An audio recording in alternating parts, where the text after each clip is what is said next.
디모데후서 2장 8절에서 13절의 말씀입니다.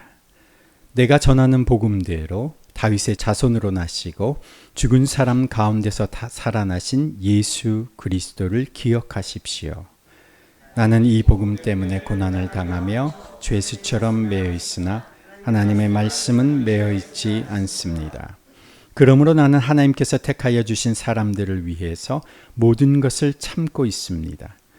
이것은 그들도 또한 그리스도 예수 안에 있는 구원을 영원한 영광과 함께 얻게 하려는 것입니다. 이 말씀은 믿을만 합니다. 우리가 주님과 함께 죽었으면 우리도 또한 그분과 함께 살 것이요, 우리가 참고 견디면 우리도 또한 그분과 함께 다스릴 것이요, 우리가 그분을 부인하면 그분도 또한 우리를 부인하실 것입니다. 우리는 신실하지 못하더라도 그분은 언제나 신실하십니다. 그분은 자기를 부인할 수 없으시기 때문입니다. 아멘, 아멘. 우리 청년들 중에는 얼마 전에 군에서 전역한 친구도 있고, 또 이제 곧 전역할 청년도 있고, 또 내년도에는 군대에 가야 될 청년도 있습니다마는, 저도 군 복무를 위해서 의정부에 위치한 306 보충대에 처음 입소했을 때가 있었습니다. 얼마 전 일인 것 같은데 계산을 해보니까 벌써 30년이 넘었어요. 군인이 존재하는 이유는 전시나 비상사태를 대비해서 나라를 지키기 위해서죠. 이것이 남의 일 같지만 지금 얼마 전에 가자 지구에서 벌어졌던 이 전쟁, 전투를 보면 언제라도 우리에게도 벌어질 수 있다고 하는 현실을 우리는 깨닫게 되죠. 나라를 지키기 위해서 어떤 전투의 상황에서도 임무를 다하는, 복종하는 군인으로서 키워내는 곳이 군대입니다. 이를 위해서 신병 훈련소에서부터 민간인으로서의 생각과 태도를 완전히 내려놓게 만드는 것이죠. 영적인 의미에서 우리 하나님의 자녀는 그리스도의 군사입니다. 하나님은 우리를 철없는 부잣집 막내 아들처럼 키우지 않습니다. 모든 것에 부족함 없이 늘 풍족하기만 하는 환경에서 성장해서 행동이나 태도가 철이 없거나 미숙한 그런 사람으로 우리를 내버려 두지 않으십니다. 하나님은 우리를 강한 훈련을 통해서 그리스도의 군사로 만들어 가시는 겁니다. 우리가 지난 몇 주 동안 하나님의 상속자라는 주제로 말씀을 살펴보았습니다. 예수님 믿는 사람은 하나님의 자녀로, 예수님을 믿음으로 말미암아 하나님의 자녀로 태어난 사람들입니다. 하나님의 자녀로 태어나는 사람은 하나님의 상속자로서 하나님의 유업을 받는 사람들입니다. 하늘도 땅도 하나님이 만드신 소유이고, 하늘과 땅에 속한 이 모든 것들이 하나님의 소유이기에 우리는 하나님이 소유하신 것을 우리도 다 물려받는 하나님의 상속자, 그리고 이 땅에서 뿐만이 아니라 하늘에 속한 모든 신령한 영적인 복을 하나님께서 우리에게 주셨습니다. 그러나 하나님의 상속자로서의 그 모든 유산을 정말로 우리가 누릴 수 있는 사람이 되게 하시려고 하나님은 우리를 훈련시키시고 연단시키신다는 것입니다. 미숙한 자녀는 하나님께서 주시는 유업을 제대로 누릴 수가 없습니다. 그래서 미숙한 자에게는 하나님의 유산이 함부로 주어지지 않습니다. 이 유산이 미숙한 자에게 주어지면 복이 아니라 자칫 독이 되기 때문에 그렇습니다. 우리가 하나님의 상속자로서 하나님의 유산을 제대로 누리며 살아가게 하시려고 반드시 거치게 하는 훈련의 과정이 우리에게 있습니다. 오늘 본문 11절, 12절의 말씀 우리 함께 다시 한번 읽어봅니다. 이 말씀은 믿을만 합니다. 우리가 주님과 함께 죽었으면 우리도 또한 그분과 함께 살 것이요, 우리가 참고 견디면 우리도 또한 그분과 함께 다스릴 것이요, 우리가 그분을 부인하면 그분도 또한 우리를 부인하실 것입니다. 하나님이 반드시 우리를 거치게 하는 훈련이, 그 첫 번째 훈련이 뭐냐면 자신이 죽는 훈련입니다. 주님과 함께 죽는 것.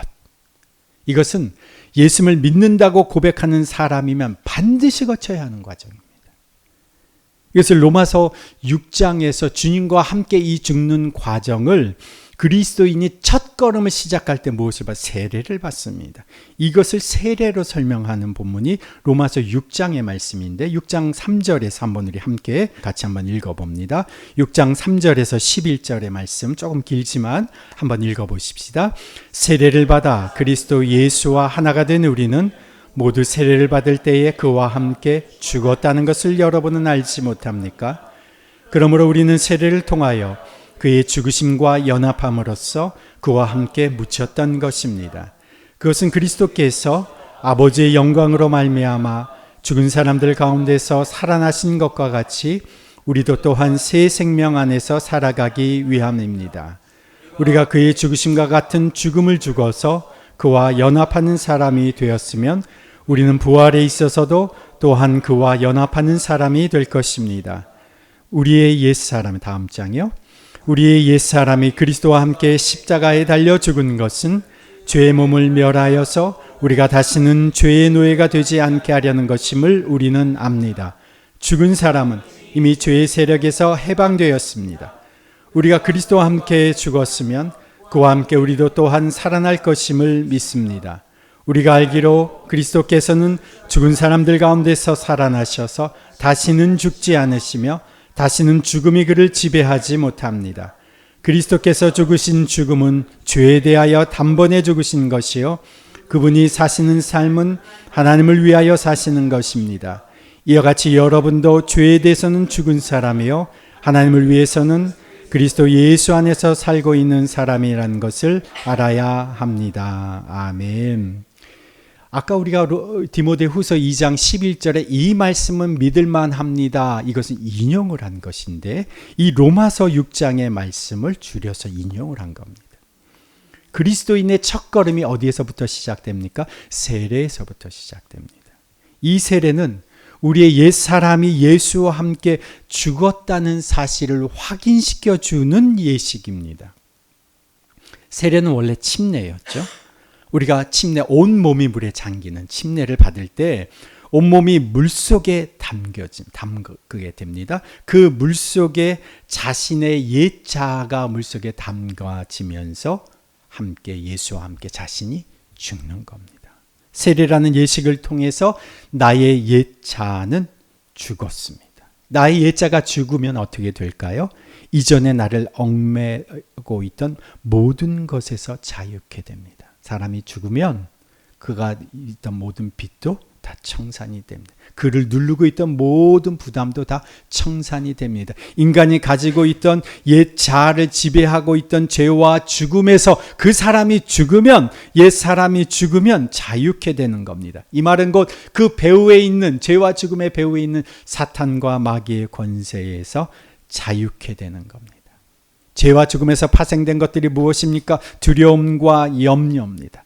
이것에서부터도 자유케 됩니다. 우리를 얽어매던 우울증, 걱정, 우리를 옥죄는 상황과 환경에서 자유케 되는 것은 바로 우리의 옛사람 예수와 함께 죽는 겁니다. 예수와 함께 죽으면 그동안 내 삶에 자기의 권리를 주장하고 있던 옛 권세, 옛 권리, 옛 책무, 옛 유혹, 옛 욕심 다 거기에서부터 우리는 자유케 되는 것이죠. 이것을 보여주는 것이 바로 침례, 이 세례라는 것입니다. 어떤 분들은 이렇게 말씀하시는 분들께 예수님 믿어도 성격은 안 바뀌더라. 예수님 믿어도 기질은 안 바뀌더라.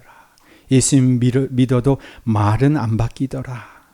매일마다 예수 그리스도의 십자가를 바라보는 사람은, 매일마다 자신이 예수 그리스도의 십자가에 죽었음을 확인하는 사람은 성격이 바뀝니다.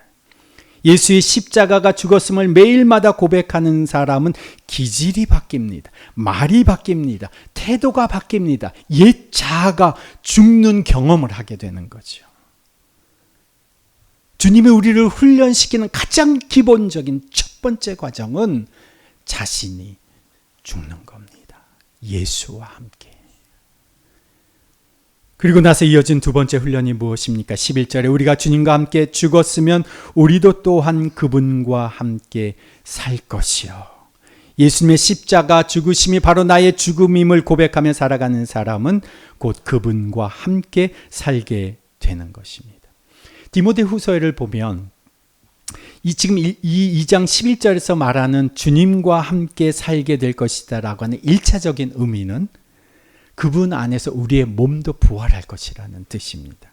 당시 디모데 전후서를 수신하는 에베소에 있는 사람들 중에는 몸의 부활이 없다, 몸의 부활은 이미 지나갔다, 이렇게 말하는 사람들이 있었습니다. 그래서 바울은 예수와 함께 산다는 것은, 다시 산다는 것은 우리의 몸도 예수와 함께 부활할 것임을 언급하고 있는 것입니다. 그러나 우리의 몸이 주님이 다시 오실 때 우리의 몸이 부활한 것이라고 하는 1차적인 의미와 함께 2차적인 의미는 우리가 주님과 함께 동행하며 살게 된다는 것입니다. 세례를 받으면서 그 물에 잠겼다가 이제 다시 건져질 때 예수와 함께 살아난 새로운 자아로 새 삶을 시작하게 된 사람은 이제 예수와 함께 살게 된다. 예수와 함께 동행하게 된다. 이것은 우리에게 보내주신 그리스도의 영, 성령을 통해서 가능한 겁니다. 디모데후서 1장 14절에도 우리 안에 살고 계신 성령, 이렇게 언급되어 있는데, 그리스도인은 그리스도의 영이신 성령을 우리 가운데 보내주심으로 말미암아 우리는 예수와 함께 살게 되는 것입니다. 이것을 바울도 4장 17절에 뒷부분이죠. 이렇게 고백했습니다. 주님께서 내 곁에 계셔서 나에게 힘을 주셨습니다. 예수 안에서 나의 자아가 죽었음을 경험하고, 그리고 예수 안에서 내가 함께 살아감을 경험해야 명목상이 아니라 실제적인 그리스도인으로 살아가게 되는 겁니다. 생명을 누리되 풍성히 누리며 살아가는 그리스도인이 되는 겁니다. 이것이 두 번째 과정, 그리스도와 함께 살. 이것은 첫 번째 과정이 반드시 선행되어야 되는 거죠.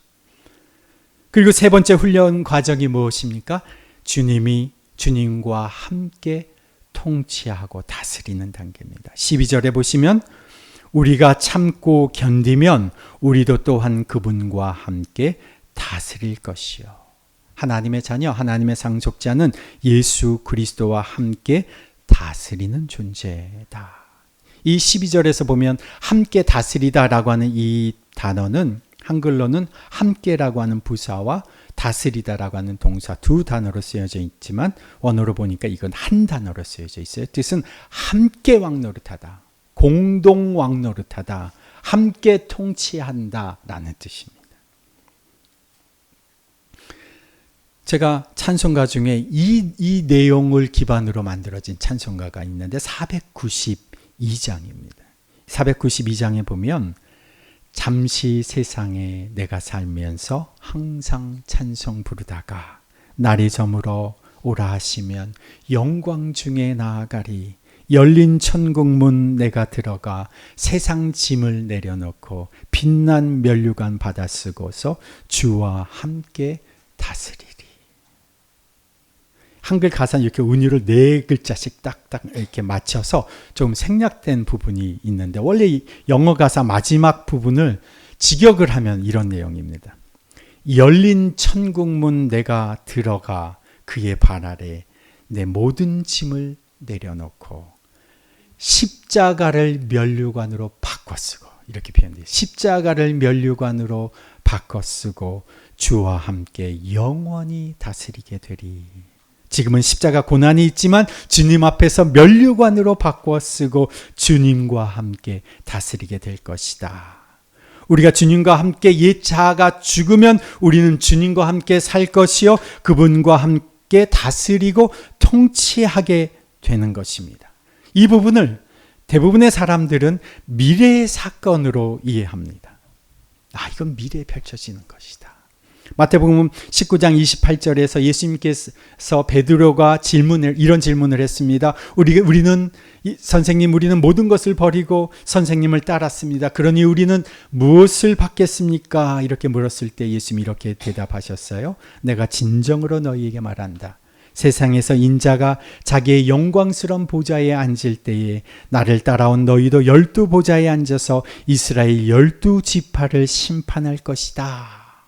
주님과 함께 다스리고 심판하는 권세를 누리게 된다라고 말씀하시는데, 그렇구나. 이것은 주님이 다시 오실 때 세상을 심판하시고 나서 누리게 될 영광이구나. 그래서 디모데후서의 이 말씀을 가지고도 그때에, 주님이 오실 그때에 나도 주님과 함께 통치하게 될 것이구나 라고 우리는 이해를 많이 합니다마는, 예수님께서 베드로에게 이렇게 말씀하시고 나서 마태복음 19장 29절 바로 뒷부분에 이렇게 예수님이 말씀하셨어요. 내 이름을 위하여 집이나 형제나 자매나 아버지나 어머니나 자식이나 땅을 버린 사람은 100배나 받을 것이요 또 영원한 생명을 물려받을 것이다.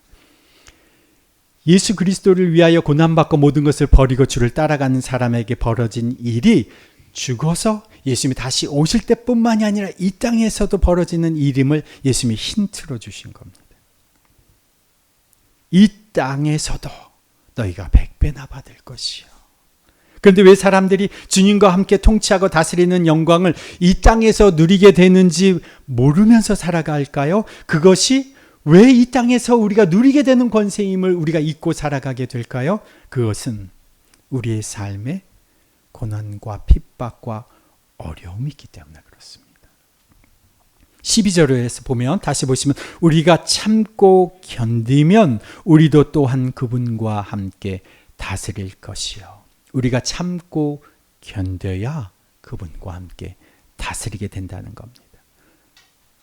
우리가 주님과 함께 통치하고 다스리는 권세를 누리게 되려면 그 과정에는 반드시 무슨 과정?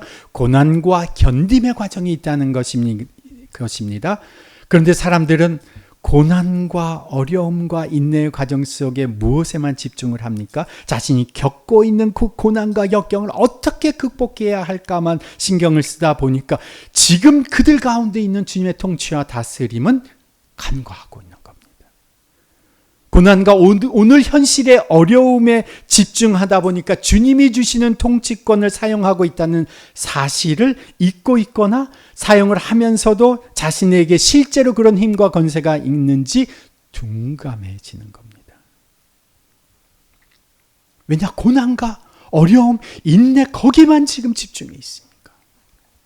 계시록 5장에서도 보면 어린 양 되시는 예수님 앞에서 네 생물과 24장로들이 예수님께 올려드리는 찬양의 노래가 나오는데, 계시록 5장 9절 10절의 말씀입니다. 띄워주시면 우리 함께 읽습니다.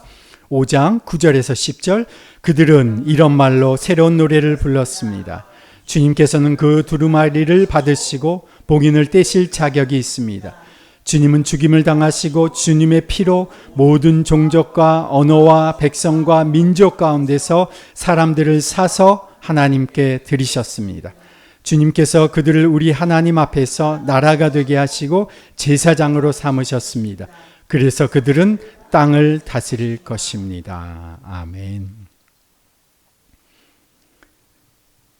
하나님 앞에서 나라와 제사장이 되게 하시고 그들은 땅을 다스릴 것이다. 계시록 2장 26절에도 예수님께서 이렇게 말씀하셨어요. 이기는 사람 곧 내 일을 끝까지 지키는 사람에게는 민족들을 다스리는 권세를 주겠다. 지금 이 계시록 5장의 말씀에 보면 하나님께서 예수님의 피로 우리를 사서 하나님께 드리셨고 우리는 하나님 앞에서 나라가 되고 제사장으로 삼으셨다.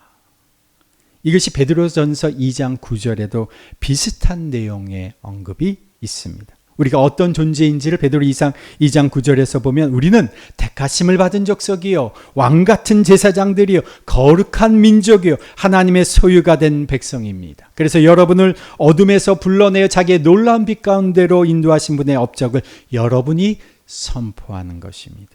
베드로전서 2장 9절 똑같은 표현이에요. 계시록에도 하나님 나라가 되게 하시고 제사장으로 삼으셔서 그들을 통해서 땅을 다스린다고 하셨는데, 베드로전서 2장 9절에도 우리는 왕과 같은 제사장들이요 거룩한 민족이요 하나님의 소유가 된 백성인데 우리를 통해서 그분의 업적이 선포된다.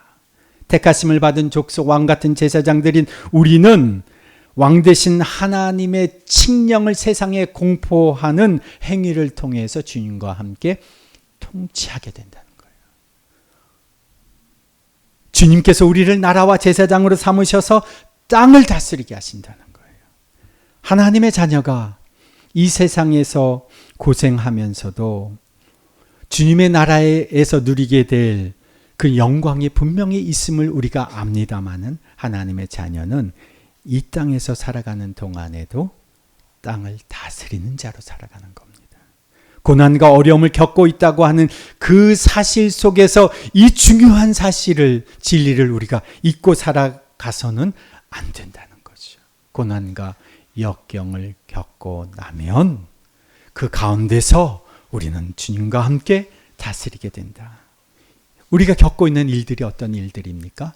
재정적인 상황, 현실적인 어려움, 참고 견뎌야 하는 상황, 이런 것에 그대로 적응하고 순응하고 포기하고 낙심한 채로 그대로 그냥 그저 그렇게 살아가서는 안 된다는 거예요.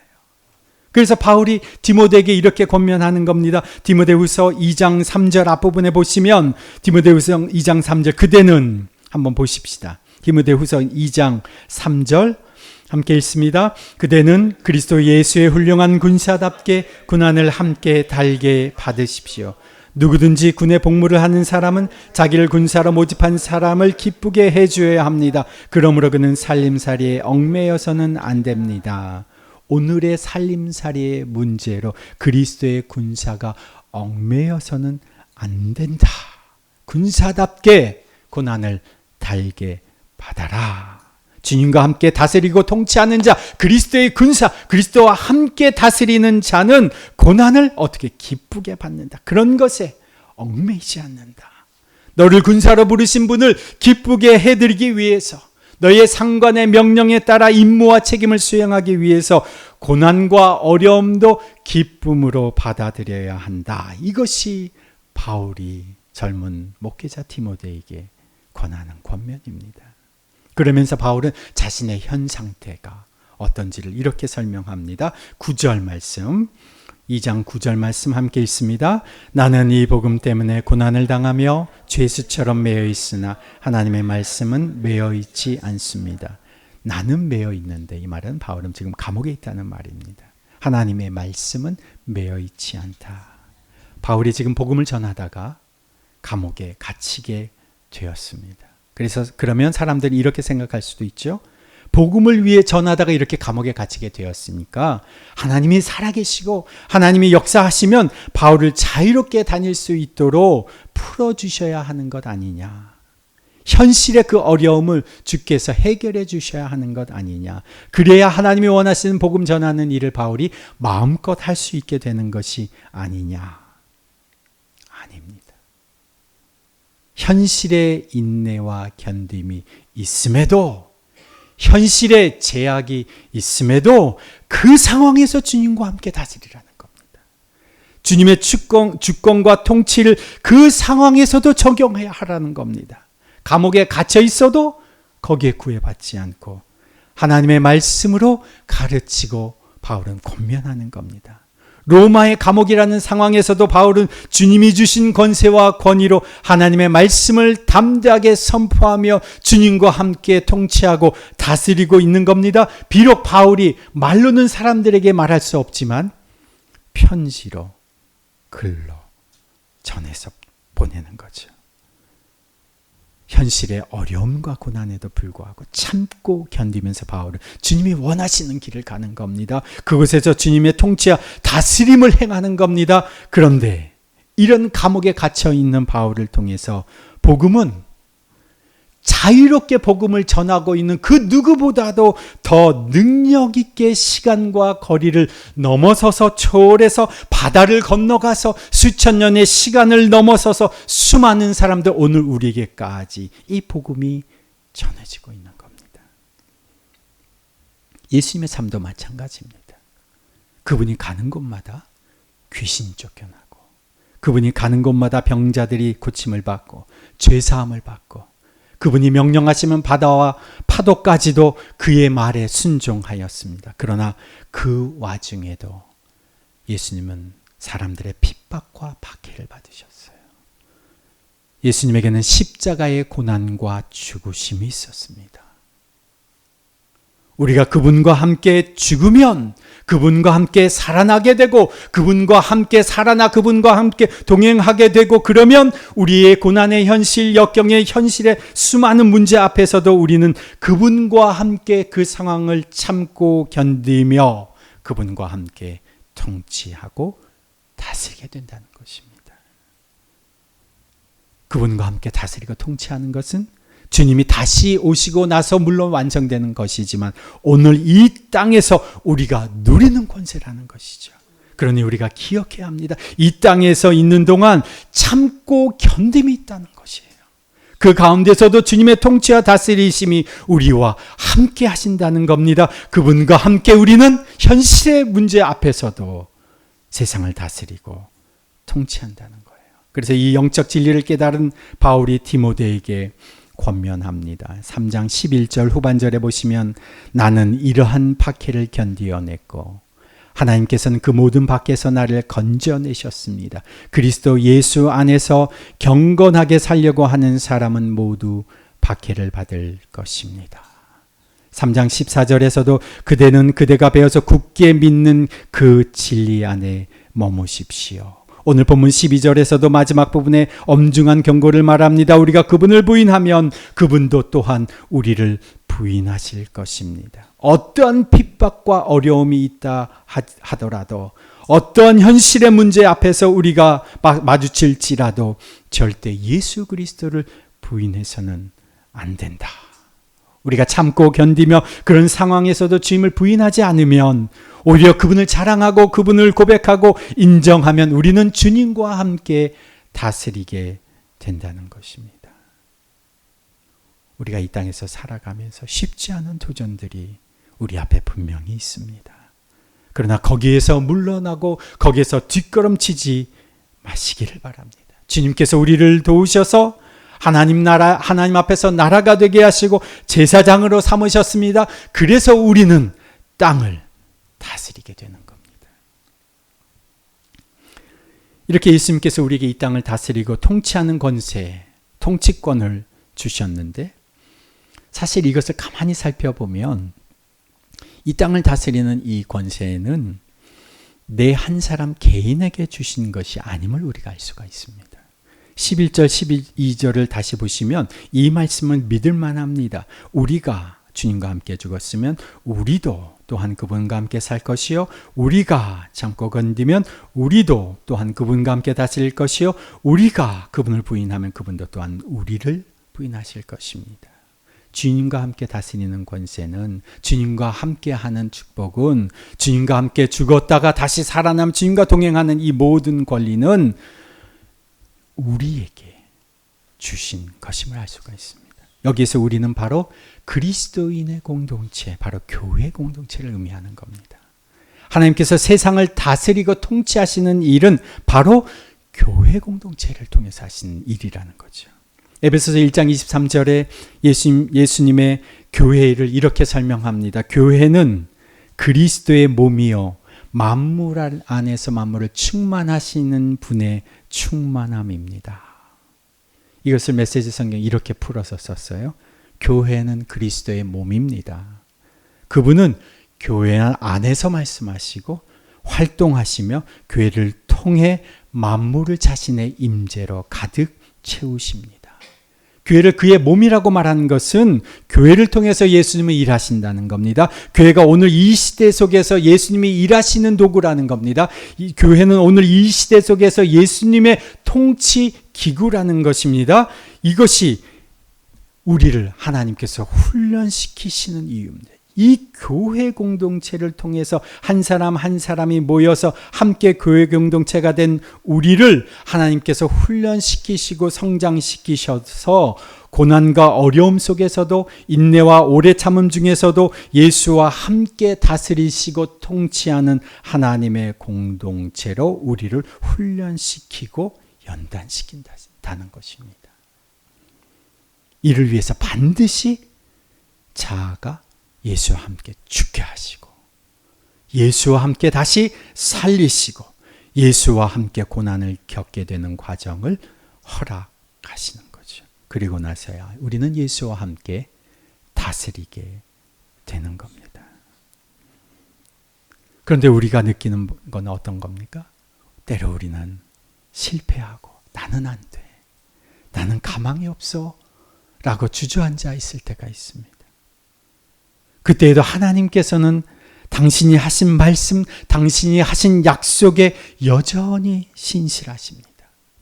내가 느끼기에는 나는 이룰 수 없을 것 같아도, 나는 이 권세를 행사할 수 없을 것 같아도, 나는 이 상속자로서의 주와 함께 다스리는 특권을 누리지 못할 것 같아도 신실하신 하나님은 하나님의 약속에 근거하여 우리에게 이것을 누리게 하십니다. 신실하신 예수님은 우리와 함께 통치하시고 이 세상을, 이 땅을 다스리게 하십니다. 하나님은 이 약속을 이루시는 거죠. 그래서 13절 말씀에 우리는 신실하지 못하더라도 그분은 언제나 신실하십니다. 그분은 자기를 부인하실 수 없으시기 때문입니다. 오늘의 현실에도 불구하고 주님의 신실하심에 근거하여 우리가 주님과 함께 죽었으면 우리도 또한 그분과 함께 살 것이요, 우리가 참고 견디면 우리도 또한 그분과 함께 다스리게 될 것이다 하신 약속이 그분의 신실하심에 의하여 우리에게 성취될 것입니다.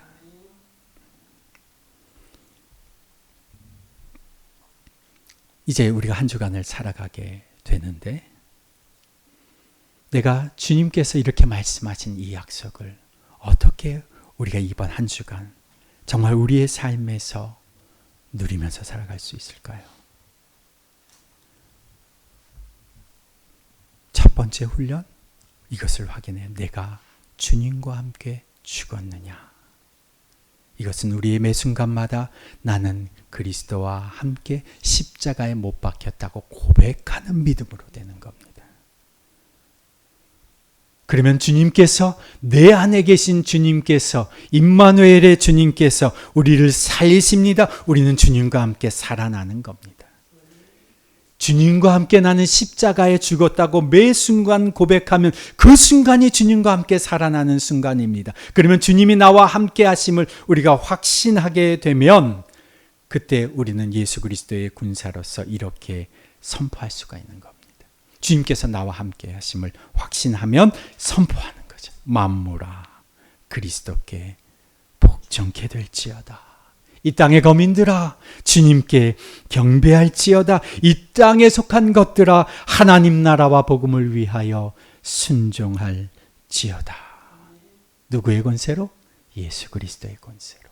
그분이 나와 함께 하심을 확인하면, 먼저는 내가 예수 안에서 죽었음을 고백하고, 그리고 그분이 나와 함께 하심을 확신하면 어떠한 상황과 환경 가운데서 어떤 견딤과 참음이 있을지라도 그곳에서 그리스도의 이름으로 선포하는 겁니다.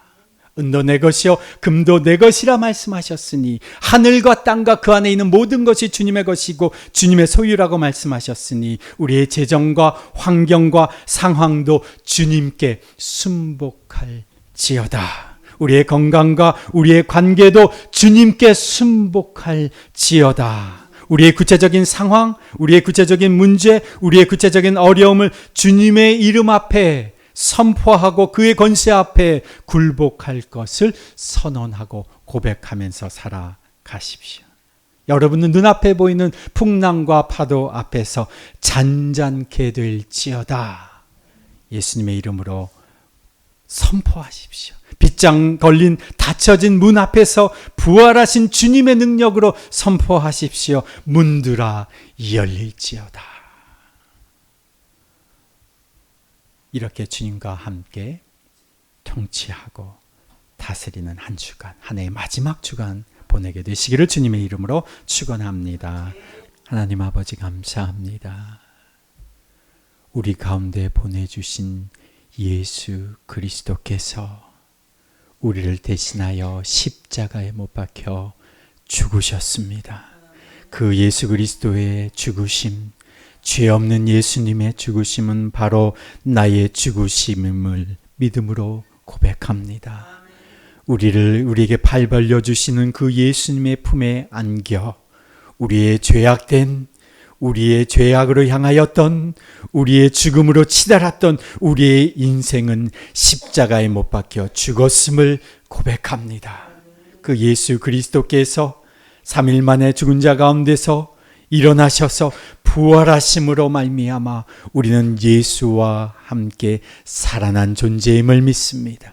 우리는 그 예수와 함께 이 땅에 동행하며 살아가게 된 축복된 하나님의 자녀임을 믿습니다. 이제 그리스도와 함께 동행하며 살면서 이 땅 가운데 어려움과 고난과 역경과 참음과 견딤이 있을지라도 우리는 그것에 주목하지 않고 주 예수 그리스도를 주목하며 주님과 함께 통치하며 다스리며 살아가는 저희들 되게 하여 주옵소서. 예수님이 우리와 함께 하시기에 오늘 우리 앞에 보이는 파도와 풍랑은 잔잔케 될 줄 믿습니다. 오늘 우리와 함께 계신 예수 그리스도의 능력으로 말미암아 이 땅의 모든 것들은 그리스도께 복종케 되는 역사를 보게 하여 주옵소서. 예수 그리스도의 권세와 능력 앞에 우리가 주님의 이름으로 선포하는 곳들마다 하나님의 통치와 다스리심이 임하는 역사를 보게 하여 주옵소서. 우리의 관계 가운데, 우리의 가정 가운데, 우리의 사업 가운데, 우리의 일터와 직장 가운데 하나님께서 통치하시고 다스리심을 나를 통해서 보는 역사를 경험케 하여 주옵소서.